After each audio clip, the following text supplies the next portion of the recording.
ሰላም ጤና ይስጥልን ውድ የአሴት ኢንተርቴይንመንት ቤተሰቦቻችን እንደምን ቆያችሁ? ዛሬ እንግዲህ አዲስ መረጃ ይዘንላችሁ መጥተናል። ለቻናላችን አዲስ ከሆናችሁ የደውል ምልክቷን በመጫን ቤተሰብ እንዲሆኑ እንጠይቃለን። ቪዲዮውን ላይክ በማድረግ ጀምሩ እንላለን። አንዳንድ ጊዜ የምንወዳቸውን ሰዎች ከዙሪያችን ላይ ስናጣ መጽናናትም ሆነ እንዲሁም ደግሞ ወደ ስራ እንደ አዲስ ለመመለስ እንቸገራለን። በቃል ኪዳን ህይወትም የተፈጠረው ይሄ ነው። ብዙዎቻችን እንደምናውቀው ረጅም ዓመታቶችን በለቅሶና በፈተና በእንባ ውስጥ እንዳሳለፈች ይነገራል። ከስራዋ መረቃ እንደነበርና እንደገና ለመጽናናት እንደከበዳት ይነገራል። በተደጋጋሚ ሶሻል ሚዲያዎች ላይ ለማየት የምንፈልጋትን ለአንዴና ለመጨረሻ ጊዜ ምራቋ ተሰማ። ይህ ደግሞ በብዙዎቻችን ፊት መርዶ ነበረ። በዛ ጊዜ ብዙ ያስተማራትን፣ ረዳት ሆኖ ያሳደጋትን፣ አባት ሆኖ ከፊት የመራትን ባሏን ያጣችው በድንገተኛ ሁኔታ እንደሆነ ይነገራል። እኛም ደግሞ በየቤታችን የሰማነው የምናውቀው ጉዳይ ነው። በዚያ መካከል ባሏን ማጣቷ ብቻ ሳይሆን ታሪኩ ብርሃኑ ባባ ለሷ ባል ብቻም ሳይሆን አባትም መካሪም ፊተኛ ሆኖ ሲመራት የነበረ ብርቱ እንደሆነ ይነገራል። በዚህ መካከል ታዲያ ህይወትን መንገዷን በፈተና መካከል የጸናችው ቃል ኪዳን በህይወቷ የተፈጠሩ ነገሮች እጅግ አሳዛኝ፣ ልብ ሰባሪና ፈታኝ ሆኖ ቀጥሏል። ታሪኩን ባጣች ጊዜ ያጣችው አንድ ባል ብቻ እንደሆነ ትናገራለች። በፈተና መካከል የታነጸው ቤታቸው ድንገት ባልታወቀ ሁኔታ መፍረሱ ልቧን አሳዝኗታል። መጽናናት እንደከበዳትም ይነገራል። በዚህ ህይወት መንገድና በፈተና መካከል ቃል ኪዳን ምንድነው ወደ ህይወቷ የመጣው ብላ እስከምታስብ ራሷን እስከምትጥልና በሽታ ላይ እስከምትወድቅ ታሪኩን ለመርሳት ዋጋ ከፍላለች። አንዳንዴ ፈጣሪ በምንወደው ሰው ይፈተናናል። አንዳንድ ጊዜ ደግሞ እንቆቅልሽ ሆኖ ይቀራል። በእናንተ ዘንድ ጥያቄ በፈጣሪ ዘንድ ብቻ መልሱ ይቀመጥና ረጅም ዓመታቶች እንድትጓዙ ትገደዳላችሁ። በዚህ የህይወት ፈተና መካከል ግን ቃል ኪዳን እጅ ሳትሰጥ ያንን የታሪኩን ሞትና ሀሳብ እያሰላሰለች ረጅም ከመጎዳትና ዋጋ ብትከፍልም አንዳንድ ጠንካራ ወዳጆች በዙሪያዋ በመኖሩ አንዳንድ ጊዜ የሚያጽናና ሰው ፈጣሪ እንዳይበዛ ሁላችንም ዘንድ የታወቀ ነገር ነው። ፈጣሪ ጥሎ አይጥልም የሚባለው የሀገራችን አባባል በቃል ኪዳን ህይወት ላይ ታየ ይመስላል። እጅግ መልከ መልካም፣ ጨዋ፣ ለብዙዎች ዘንድ ታታሪነቷ ይታወቃል። አንዳንድ ጊዜ ፊልምን ስትሰራ ራሷ አለፍ ብሎ ገጸ ባህሪውንና ስብዕናውን ተላብሳ በብዙዎች ዘንድ ስታለቅስ ልቧን የሚሰብሩ ነገሮች እንኳን ቢኖሩ በዚያ መካከል ግን ከተወና ባለፈ ህይወት አድርጋ ስትኖር እንደነበር ይነገራል።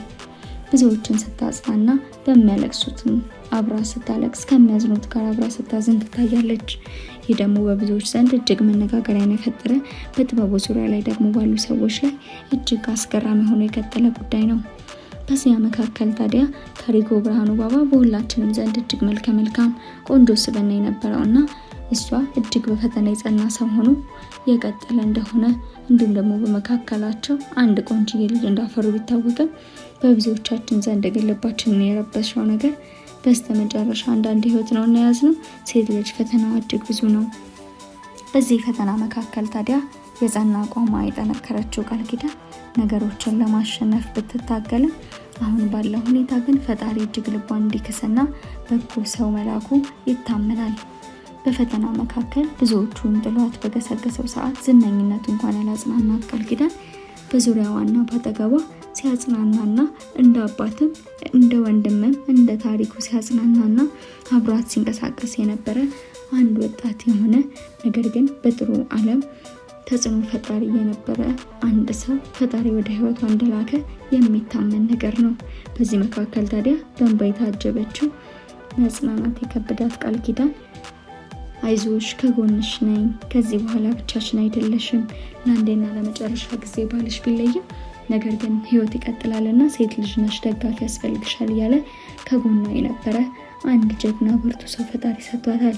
ይህ ደግሞ ለመጽናናቷና ለመበርታቷ ምክንያት እንደሆናትም ትናገራለች። እንደገና መቆም የሚባል ነገር አለ። ፈጣሪ ካልካሰ በስተቀር እንደገና መቆም የሚባል ነገር ወደ ህይወታችሁ ሊመጣ አይችልም። ይህ ደግሞ በሁላችንም ዘንድ የታወቀ ጉዳይ ነው። ታዲያ ዛሬ ደግሞ እጅግ አስገራሚ ወደ ሆነው የቃል ኪዳንን ደግሞ ፈጣሪ እንደገና ካሳት ብለን ወደ አሰብናቸው ጉዳዮች አለፍን። ይህ ጉዳይ ደግሞ ምንድነው? ዛሬ አርቲስቶቻችን ላይ አልቀሩም።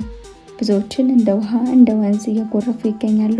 አርቲስቶቻችን በሙሉ አቅማቸውና በሙሉ መገኘታቸው ያስገረመን ይህ ጉዳይ ቢሆንም አንድም ሳይቀር እንደገና ለጭፈራ እንደገና ቃል ኪዳንን ለመዳር ደግሞ መዘጋጀቱ በብዙዎች ዘንድ ግርምትንና አግራሞትን የጫረ ጉዳይ ሆኖ ቀጥሏል። ብዙዎቹ ተገኝተው ያልጨፈረ ያልተደሰተ አርቲስት የለም። ብዙዎቻችን እንደምናውቀው በእያንዳንዱ ፈተና መካከል ካለፉ ሰዎች ጎን እንኳን ትናንትና ባይኖሩ ዛሬ ግን ቃል ኪዳን እንደገና ሽምግልና መላኳን እንዲሁም ደግሞ የሽምግልና ፕሮግራም ማክበሯ በብዙዎች ዘንድ ያስገረመ ጉዳይ ሆኖ ቀጥሏል። በዛሬው ዕለት በተሰማ መረጃ መሰረት የቃል ኪዳን ሽምግልና ድል ባለ ሁኔታ ተከብሯል።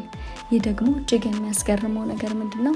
ፈጣሪ እንደገና አዲስ ሰው ወደ ህይወቷ ልኮ መካሱና እሷን የመሰለ ሰው ደግሞ አግኝተው መቼም በጥንካሬ አብረው እንደሚቀጥሉ በብዙዎች ዘንድ ግርምትን የፈጠረ ጉዳይ ነው ማለት ነው።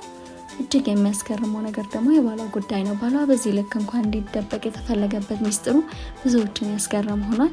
አሁን ባለው ሁኔታ ሶሻል ሚዲያ ላይ ባሎቻቸውን ይዘው የመጡ አርቲስቶች መጨረሻቸው መፋታት እንደሆነ እንዲሁም አብሮ አለመቀጠል ሆኗል። ከዛ የተነሳ ቃል ኪዳን አሁን ላይ ያለው የባሏን ማንነት ለመደበቅ ተገደደች። እንግዲህ ይህ የሆነበት ምክንያት ሶሻል ሚዲያ ላይ ዝም ብሎ የሰውን ህይወት እየወሰዱ የሚያብጠለጥሉ የሶሻል ሚዲያውን እንደ ገንዘብ ማግኛ ብቻ አድርገው የሚጠቀሙ አንዳንድ የሶሻል ሚዲያ ላይ የሚሰሩ ሰዎች ከመኖራቸው የተነሳ ቃል ኪዳን ለዛሬው አሁን ባለው ሁኔታ ባሏን ደብቃ ነገር ግን ሽምግልናዋን ድል ባለ ሁኔታ ማክበሯ ተሰምቷል። እናንተ ሀሳብ አስተያየታችሁን ኮሜንት ላይ አስቀምጡልን። ፈጣሪ ካላሰበው በቀር እንደገና በጎ ሰው ማግኘት ይታሰባል የሚለውን ሀሳብ አስተያየታችሁን በሀሳብ መስጫው ላይ አስቀምጡልን። ለዛሬ ይዘንላችሁ የመጣነው ቪዲዮ ይህን ይመስላል። በቀጣይ አዲስና ሌሎች መረጃ ይዘን እስከምንገናኝ ባላችሁበት ሰላም ቆዩ።